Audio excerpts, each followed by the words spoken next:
Rikthehemi në studio për të vazhduar diskutimin e parë për sot në emisionin Rreth e Rrotull, ku do të flasim për gratë. Do të flasim për gratë në tregun e punës, por edhe në biznes. Sa janë ato të përfshira, cilat janë sfidat, sukseset e shumë çka tjetër. Për diskutuar për këtë temë, kam kënaqësinë që me mua në studio është Sajide Mustafa, koordinatore e Forumit Ekonomik të Grave të Kosovës. Mirë se erdhe. Mirë gjeta, faleminderit për ftesë. Po ashtu me ne në studio është edhe Eta Morina, drejtoresh menaxhuese një kompanie. Përshëndetje Eta. Përshëndetje, faleminderit për ftesën. Pra një temë që përfshin gratë, një panel prej grash, gjithmonë më bën të ndihem komod fillimisht. Zonja Mustafa, sa mendoni pra që janë të përfshira fillimisht gratë në tregun e punës? Po, përfshirja e grave në tregun e punës nuk është e kënaqshme. Do me thonë, mund të themi që Kosova po e lën një potencial, me qenë se jemi gjysma e popullsisë, një potencial i madh i grave në Kosovë është i pashfryzuar, ndërsa në Evropë është e zojmë vendin e 5 në botë të parin për ka mos përfshirja e grave në tregun e punës, pra që kjo nuk është situatë e kënaqshme për ne. Statistikat e Agjencionit të Statistikave të Kosovës tregojnë që përfshirja e grave në tregun e punës për vitin 2024, sepse donat për vitin 2025 ende nuk i kemi, tregojnë që diku 26% është popullsi aktive apo gra aktive në tregun e punës, që nënkupton 21% e tyre aktualisht punojnë, ndërsa një 5% që janë aktive kërkojnë punë. Do me thonë, janë në kërkim të punës ose e ka një punë e cila nuk është punë e rregullt. Prandaj këtu statistika janë shqetësuese për neve, kur e shohim se një jo aktivitet për 74% i grave jashtë tregut punës, sigurisht që është shumë shqetësuese. Në anën tjetër, kjo e tregon atë disbalancin, e tregon një hendek të lartë në karshi burrave, do me thonë, në punësim, por në anën tjetër, do me thonë, ne e shohim që tani kemi shumë gra që diplomojnë, ose gra në arsimin e lartë, rreth 65% tregojnë statistikat e fundit që kemi pas vajza apo gra që i kanë kryer studimet bachelor, karshi 35% të burrave. Po, atëre Çka po jemi të përgatitur si shoqëri ne për këtë treg të punës? Ku po punësohen ato gra? Ku janë këto gra duke punësuar? Këto statistika pra janë shqetësuese për neve se ky hendek i madh gjinor nuk është duke i përmbush të gjitha kërkesat, domethënë që ne i kemi si shoqëri. Megjithatë, trendi ka qenë pozitiv, i lehtë pozitiv, mund të themi, nëse e krahasojmë 10 vjetëshin e fundit, dhe janë marrë disa masa nga qeveria, si viteve të fundit subvencionimi i punës ose superpuna, që unë mendoj që ma shumë e ka rritë këtë aktivitetin se sa punësimin e qëndrueshëm të grave në tregun e punës. Ne si forum po i ndjekim vazhdimisht, do me thonë, këtë trend dhe po mundohemi që të avokojmë aktivisht, do me thonë, të jemi prezent me kërkesat tona, por që ne konsiderojmë që qeveria më shumë duhet me e bo, ose duhet me nxit një program më të mirë të përfshirjes së barabartë të grave dhe burrave në tregun e punës. Po, cilat mund të themi, pra çfarë është sfiduese ose si pengesë, barierë kryesore e grave që ndikon pra në këtë përfshirje jo të kënaqshme të tyre në tregun e punës, pastaj do të flasim edhe në biznes. Dgjoj, tashti hulumtimet po tregojnë, hulumtimet nga tereni, hulumtimet bazuara në evidencë që organizatat e Forumit Ekonomik të Grave i zhvillojnë, po jo dhe vetëm, dhe organizatat të tjera, mungesa e shërbimeve të kujdesit për të fëmijët dhe për të moshuarit është një prej barierave kryesore. Pra, tani, ne nuk kemi, në Kosovë ka mjaft qerë dhe ka dhe qerë dhe private, që ne nuk duhet t'i shohim ato të mos jenë pjesë e aktivitetit, dhe qeveria nuk duhet të ndërtoj me shumë qerë dhe publike, duhet të kemi kujdes të përballueshëm pra. Sepse standardi në Kosovë kërkon një kujdes të përballueshëm. Pra si është e mundun që edhe këto qerdhe që janë nga sektori privat, ti bëjmë pjesë të kësaj, atëherë qeveria edhe nivelli lokal duhet me kriju skemat e vaucherve, subvencionimit për me mujtë mës me diskriminu pra dhe sektorin privat që kryesisht edhe është sektor që janë gratë afariste që e zhvillojnë. Pastaj, normat shoqërore, stereotipet gjinore e bëjnë të vetën, sepse ne mas pari nuk kemi transport regullu në Kosovë. Tash një gru me ardhë, një vajzë për fshati e ka problem transportin me mri deri të vendi i punës. Është një prej barierave që flitet. Ligji i punës, konkretisht dispozitat e lejes e Leonis, është një barierë tjetër që kryesisht është diskriminuese në sektorin privat, ende do me thonë një pjesë e sektorit privat nuk e mbulon këtë, që ne si forum ekonomik do me thonë avokojmë për këtë, se është një bare pa drejt që ju ka vu sektorit privat dhe kjo duhet të regulohet nga qeveria e Kosovës dhe jemi në vazhdimisht në biseda dhe po avokojmë për këtë çështje. Pastaj informaliteti në sektori privat apo mungesa e kontratave të rregullta është edhe një prej barierave që gratë hasin në tregun e punës. Përpos këtyre barierave që përmendet, çfarë mund të themi edhe për mentalitetin ka ndryshuar në ndër vite, pra në krahasim se si ka qenë, është vazhdon të jetë edhe kjo pengesë për gratë në punësim? Dgjani, ne jemi shoqëri patriarkale ende. Do me thonë, biznesi privat është kryesisht biznes familjare dhe janë ndërmarrje të vogla dhe të mesme. Janë kryesisht biznese familjare që i punësojnë familjarët. Tani, a ka ndru mentaliteti, për mu tash janë me tregu drejt dy absurditete. Në anën tjetër po kemi më shumë edukim të vajzave, në anën tjetër kemi më pak. Nuk po di qysh me i balancu këto dy gjona, ende duhet, do me thojnë, një diskutim shumë më i madh në shoqëri. Por unë mendoj që rolin e ka shteti, se pavarësisht mentalitetit, normave shoqërore që janë, kur e kemi shtetin ligjor, ligjvendës, tregun e punës, rregullum me ligje, atëherë edhe normat ato ndryshojnë. Sepse ti e ki një sigurit punës, funksionon sistemi ligjor, funksionojnë gjykatat, funksionojnë çdo gjë, edhe ty ndrohen edhe ato stereotipet që janë. Kjo është personale bindje e imja, që kur kemi shtet ligjor të fortë edhe treg të rregullum, edhe normat fillojnë duke u zbe gradualisht, sepse normat shoqërore nuk ndrohen kështu, ku duhet me kalu vite, dekada për me undru, po unë besoj që duhet me qenë trendi pozitiv kur e kemi ligjen e fortë. Pa diskutim, ndërkaq që cila ka qenë sfida kryesore pra në momentin kur ti ke marrë pra një pozitë menaxhuese leadershipi si grua, është paragjykuar pozita jote, cilat kanë qenë ato barierat ose sfidat kryesore që ti ke pa, që i ke më shumë ndoshta për shkak që je një grua, sesa të ishte ndoshta e kundërta të ishe në gjinin e kundërt pra mashkull. Apo ke vrejtur një dallim të tillë të... Me thonë drejtën, kompaninë që unë e drejtoj është biznes familjar profesorishave që përmende ma herët që pozita është e trashëgume. Gjithsesi, unë kom pas fatin me punu, kompania që drejtoj është biznes, në base biznes burra, është sektor që dominojnë burrat shumë, inxhinieri, kryesisht punë tereni, mbikëqyrjet punëve ndërtimore. Edhe unë vetë nuk kom shku me një paragjykim çfarë se si, kam qenë edhe pak e re, po edhe si do të më presin, po kom pas fatin me punu me njerës që më kam shtet jashtëzakonisht shumë. Sfida për mu kanë qenë jashtë kompanisë, sfida për mu kanë qenë sektori publik, themi. Kom pas, mbase vazhdoj t'jem në të shumë të në rasteve, ndër të pak të gra që udheqin kompaninë, ose që jem pozita vendimarse, edhe është një pabarazi e theksuar gjinore në të shumtën e takimeve që na i kemi me klientët tanë që janë institucione publike. Mandej këtu edhe fillon një lloj ndrënë dhe qasja në komunikim, leadershipi jonë është pak më i butë, tash me rastën e mund të jemi edhe jo agresiv, po edhe më të ashpra, po jem për nga natyra kemi një si më thënë, një udhëheqje më të butë, një qasje më të butë, gjithmonë në kuptimin e arritjes mirë kuptimet karshi temave që diskutohen.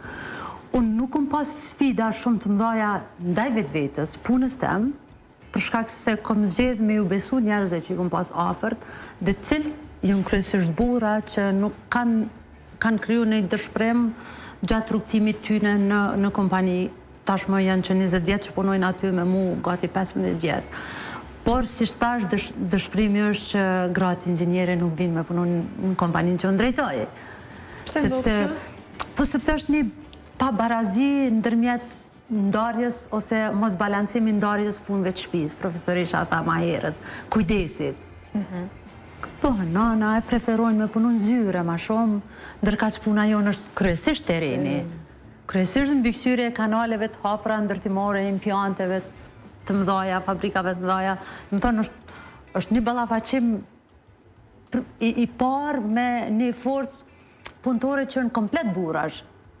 Edhe është një vetë cenzur, një vetë ndalesë, ma mirë po preferoj me rritë fëmijë, me punu në shtëpi, eventualisht me pas pozita inxhinerike zyrës. Vendi punës është preferuar të jetë më komod, themi. Më komod, sepse punët që i ka në shtëpi i atribuohen kryesisht vetëm gruas. Vetëm gruas, po.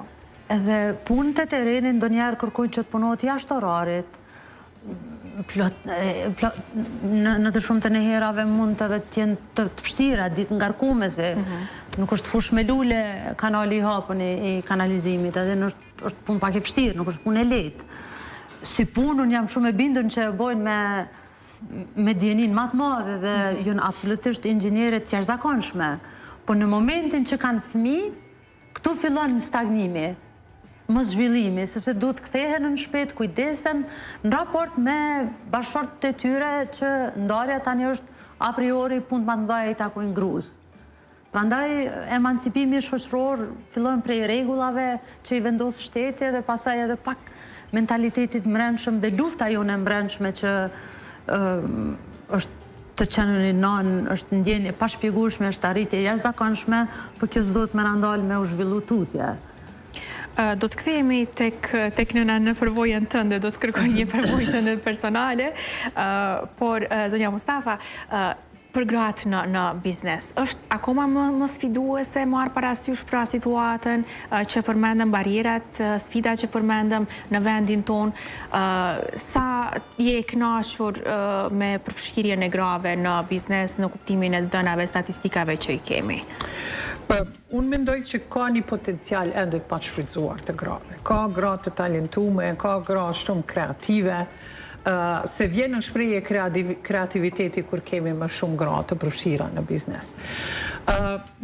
Sigurisht që nuk jemi të kënaqur me të dhënat, mirë po në mungesë ka shumë arsye dhe aty pse gratë hezitojnë, nuk kanë mbështetje familjare, nuk ka financim, nuk ka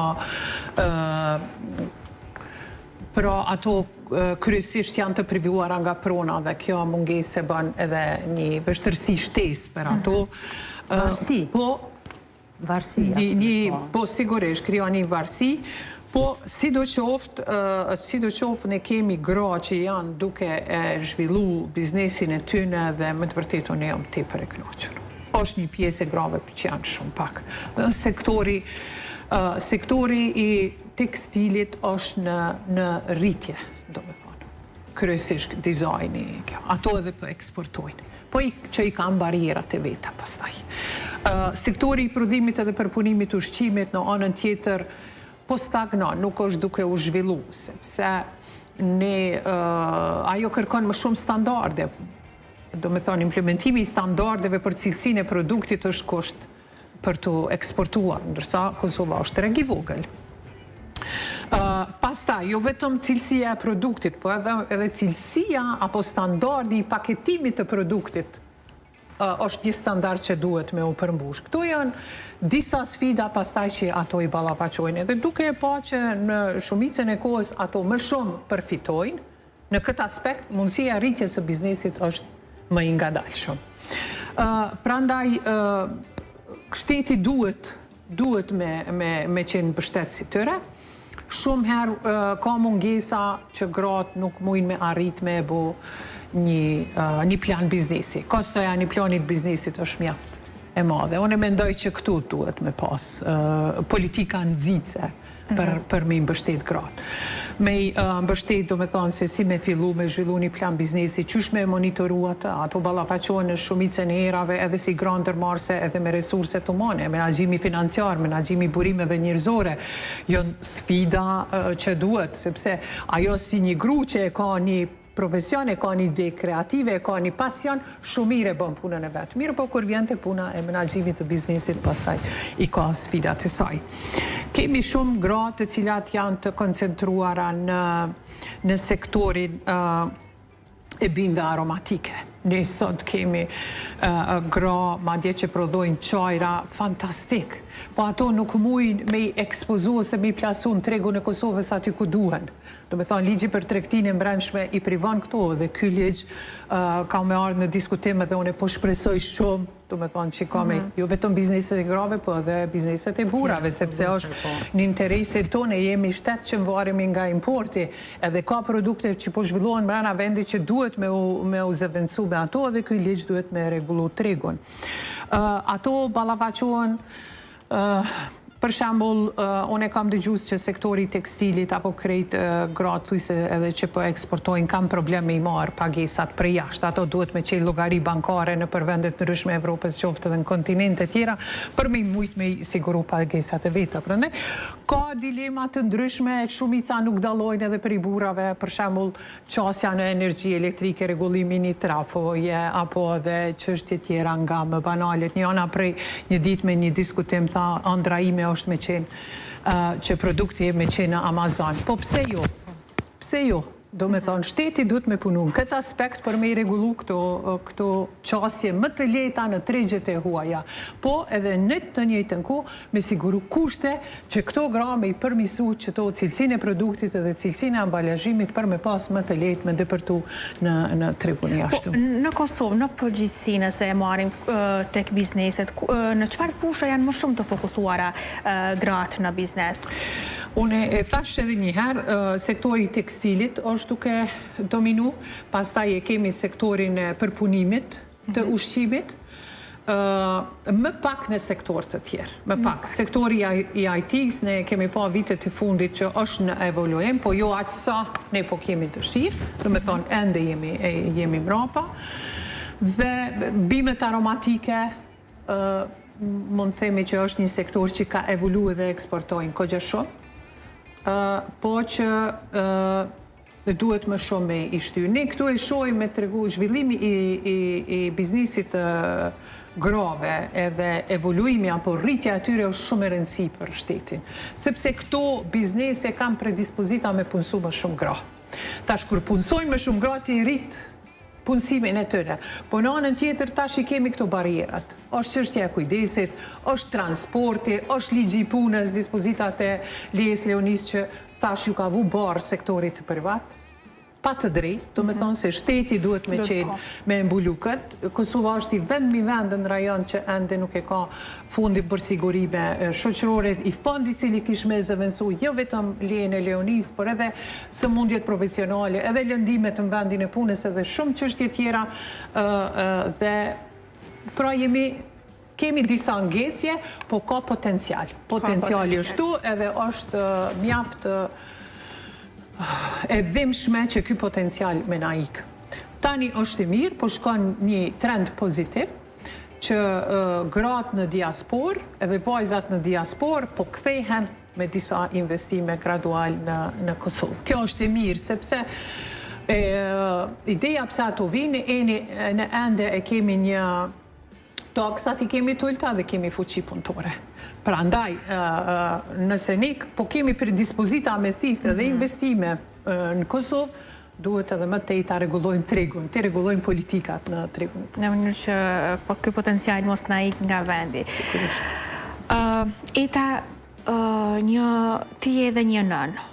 Përmendëm vazhdimisht një prej barierave kryesore të një grua në tregun e punës, por edhe në biznes është në momentin kur krijon familje, pra kur bëhet nën, kur bëhet me fëmijë, për shkak të sfidave që vetëm i përmendëm më parë. Si ka qenë për ty si eksperiencë personale, si ke arritur të menaxhosh dhe ti kalosh pra këto barjera, sepse normalisht që edhe ti si çdo grua tjetër je ballafaquar me to.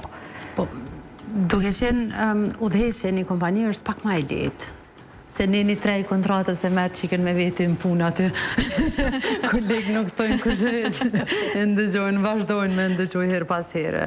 Jo, duke qenë që udhëheq biznes, normalisht që kam qenë shumë akomode në qoftë përshimt të lehonis me pagesë të plot, qoftë benefitit që unë kisha pas qef me pas zonan në këtë vend. Kështu që më vjen mirë për vetë vetën që e kom pas këtë mundësi, po nuk është që një mirë karshi grave nanave në Kosovë, sepse jo çdo kompani e jep këtë mundësi. Po në anën tjetër, pa dyshim tash edhe burrat janë të shkutu vedisu dhe përgjithësia e... Prapë nuk është që balancohemi se jeta nuk balancohet dot 50-50, po normalisht Azdreni ka qenë aty për çikën sa herë që kemi pas nevojë, sepse për kundër fakte që udhëheqin një biznes dhe mund të pushoj ose të mungoj sa herë të krijohet nevoja, ndonjëherë edhe nuk moj. Kështu që ka pas raste kur shumë të janë rastet kur e ndajmë, kur Ruza duhet me qëndru në shtëpi, 2 ditë pushojnë, unë 2 ditë pushon Azdreni edhe kështu kombinohemi. Po prandaj thash që shoqëria po përmirësohet, po megjithatë jo në masa do donim na ta shihnim. Edhe këtu prap nuk po bëhem idealiste të flas për 50-50, po flas për një avancim pak më të madh, ku në zyrën do të isha krenare ti kisha dhe një 5-6 inxhiniere minimum, një balancim stafit që me to të dalë në teren edhe të punoj. Sepse për punë zyrës, tash më thash, nuk është problem të nësë është inxhiniere, po me punu në teren është pak sfiduese. Mu më ka ndihmu kjo balancimi, po dhe me marë që i kam punë herë pas here. Përmende që është biznes familjar dhe në fakt, pavarësisht që ti mund të marrësh pushimin e Leonis, mund të marrësh me pagesë të plot, mund të marrësh ditë pushimi kur është e nevojshme, gjithsesi diçka mbetet keq nëse ti nuk je në kompani. Si e ke menaxhu këtë pjesë, kur momentin që ti ke qenë në pushim, ke qenë vërtet apo ke qenë fizikisht në shtëpi, por vazhdimisht duke u marrë me punë tjera në kompani, sepse edhe kjo është mjaft e vështirë. Po, ka procese që normalisht që duhet, shpesher kanë ardhur kolegët aty afër shtëpisë, kemi dalë, kemi taku, kemi zgjidhur problemet, po unë jam goxha me fat për kolegët që i kam përreth meje. Jam shumë me fat. Kam një leadership të jashtëzakonshëm, kom mungu mujtë tanë edhe proceset kompani kanë ecë. Kësaj ka kontribu një kulturë e kompanisë e ndërtu me vite para se me shku në aty, cilën e kom gjetë gatshme, edhe kolegë të jashtëzakonshëm që i kam përreth vetës. Dhe më thonë që kjo është komunikimi i ndërsjellë, se tani aty mrena na nuk është që të këqyrë dikush ajo burra gru. Punojmë karshi përgjithësive që i kemi, po këto ma kanë bo më atlet kolegë, definitivisht kolegë bura. Zyre që i kanë, përgjithësit që i kanë, udhëheqin departamente, udhëheqin projekte, edhe nuk e unë pas as frikën më të madhe si diçka mund të shtoj. Po normalisht barjera, sfida ka pas, me bebë vogël, me shku, me ardha ofër banesës, me dalë poshtë, me marrë bebër, me dalë poshtë. Jënë të zakonshme, nuk i quj ma biles barjerë, po e tërheki si fjallën.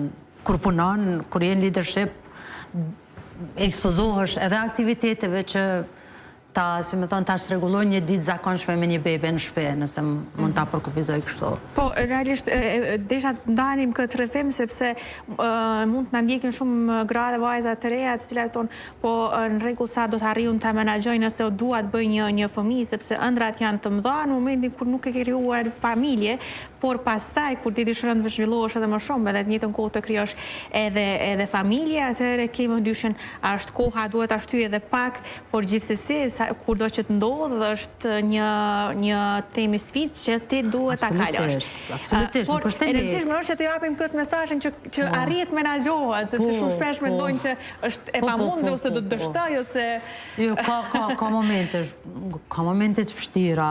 Besoj edhe nana që janë në shtëpi dhe baba që kujdesen për fëmijë kanë momente të vështira dhe hiç pa obligime.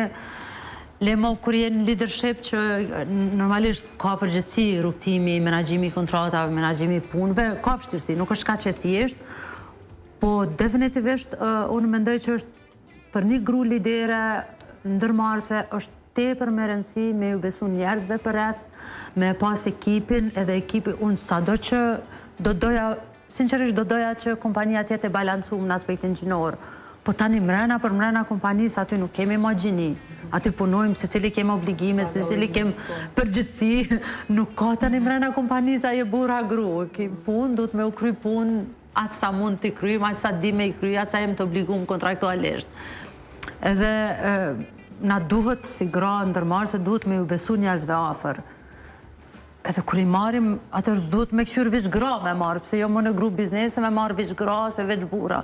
Dhe më tonë, duhet bërë një balancet e mrena vetës, po kur jemi mrena ekipit, pasaj krejt kemi përgjithsi ka shqipunve tona. Ndoshta mendohet kjo, ndoshta edhe kam gabim, mendohet ndonjëherë që gruaja e ka më të lehtë të punojë me gruan. Por realisht në fakt prej etës po dëgjojmë këtë të kundërtën që mund të punosh shumë bukur edhe me gjithë stafin burra. Po absolutisht po. Kom pas fatme edhe me gra inxhiniere, po të cilat janë banana. Jo, disa kanë shku në zgjedhjet e tyre, disa kanë preferuar sektorin publik për shkak benefiteve që sektori publik ju sjell në raport me sektorin privat, edhe pse me thonë drejtën kompani tonë ligji punës ai që është zbatohet. Unë shpesh edhe për cikël menstruali liroj kolegët e mia gra qika që jemi aty bashk. Dhe më thënë, mundona me bo dhe lehtësime të tjera, tu mundu me kopju ose me sjell kultura ose politika sociale më të mira, qatë sa më lejon kompania.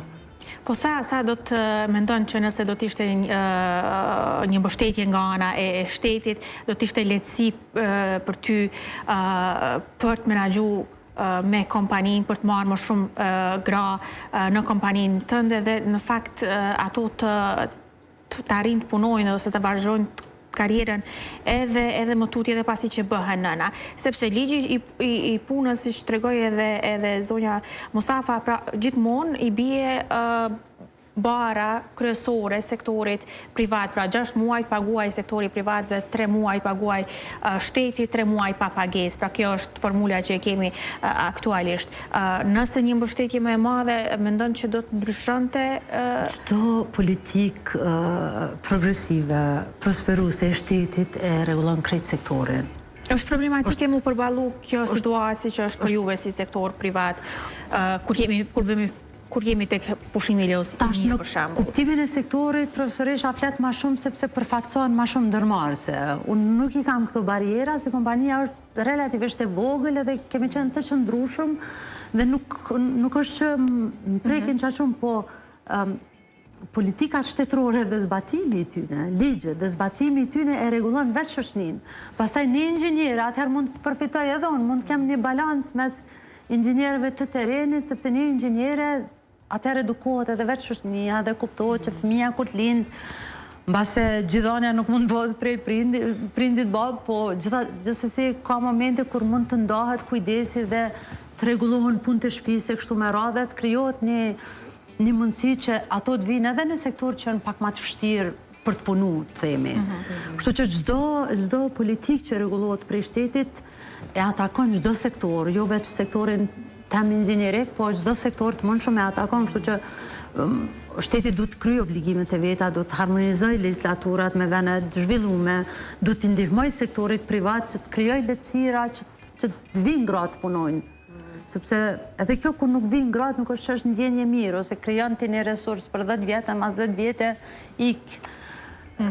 Shkon në sektor publik se sado rruga vogël është diçysh e rregulluar me një kontratë që si di është kolektive aq është, po gjithsesi konsiderohet që ka më shumë kohë me punu në shtëpi se sa në sektorin privat. Ka siguri më shumë. Po, siguri.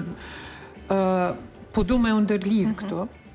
Pavarësisht a është grua fariste, a është burr që e drejton biznesin, ligji i punës duhet, e qeveria duhet patjetër me adresu ligjin e punës me rregullu, sepse nuk janë vetëm dispozitat e lejes së Leonis, apo vendosjen e pushimit prindëror që ne si Forum Ekonomik për 10 vite jena ato avoku për këtë çështje, dhe rritjen e lejes së atësisë. Pra, që dini 2 det janë me ligj për baballaren kur lind fëmijë. Prandaj ne nëse si shoqëri po po e proklamojmë familjen si gjeneza më e mirë e kësaj shoqërie, atëherë ku i kemi këto politika. Këto politika nuk i kemi ende të regulume dhe gjithsesi kur i kemi politika të regulume dhe Kosova pa tjetër duhet me u nënshtrua apo me i marë ose me i vendos, me i transpozu direktive në Bashkisë Evropiane për balansimin punët, pra, politika më të përgjithshme gjinore në vende punës, sidomos në sektorin privat, atëherë kjo regulohet vetvetiju, për atë arsye, po thëmë, kur i kemi ligjet e mira edhe normat shoqërore fillojnë të SB edhe të u afirmu për mirë edhe sektori privat regulohet. Shpesherë qeveria mundet me vu edhe masa afirmative, do me thonë, në aspektin pozitiv për bizneset që udheqen nga burat nëse kryon lehtësira për pjesëmarrjen apo hapjen e dyreve për më shumë gra nëse për punësimin e tyre.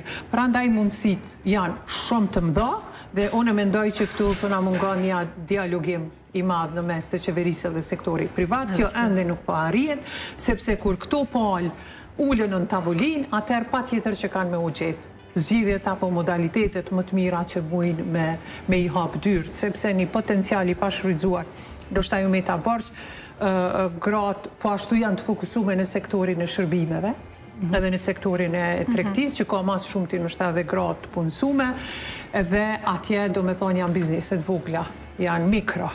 Do me thonë edhe ajo është shumë vështirë me i marë për bazë ose me i pagu të gjitha këtu bara që i vendosim. Pra ndaj ne si forum ekonomik po mundohemi me qenë që kjo ura lidhse në mes të sektorit privat, shoqërisë civile dhe institucioneve, edhe për me e sjell zërin apo fuqizimin ekonomik të grave, sepse është e drejtë, është një drejt e garantume dhe me kushtetu. Madje ne kena dhe ligjin për parazi gjinore 50-50 dhe prandaj shteti e ka obligimin me i kriju politikat dhe me e kriju mekanizmin monitoruese si funksionon sektori privat. Ajo është mekanizmi inspektoriatit që lë shumë për të dëshiruar, do me thonë, edhe gjendje e këtij mekanizmi. Për fund, era edhe një këshill, ndoshta për gjitha vajzat, gra që po na ndjekin, me qenë se je përfshirë edhe në biznes. Padyshim. Ta mbyllim me një këshill bukur gjithë këtë diskutim. Padyshim, gratë, qikat që dojnë me u përfshirë në ndërmarrësi, duhet me pas qartë çka po dojnë me bë, ku po dojnë me mbri edhe mos munal të punu. Pjesa tjetër është veç punë. Faleminderit dhe njëherë për këtë diskutim të këndshëm, ishte kënaqësi të kisha në studio dhe ndam bashk gjitha këto informacione edhe për publikun. Kënaqësi. Faleminderit. Tani do shkëputemi për një blok të shkurtër.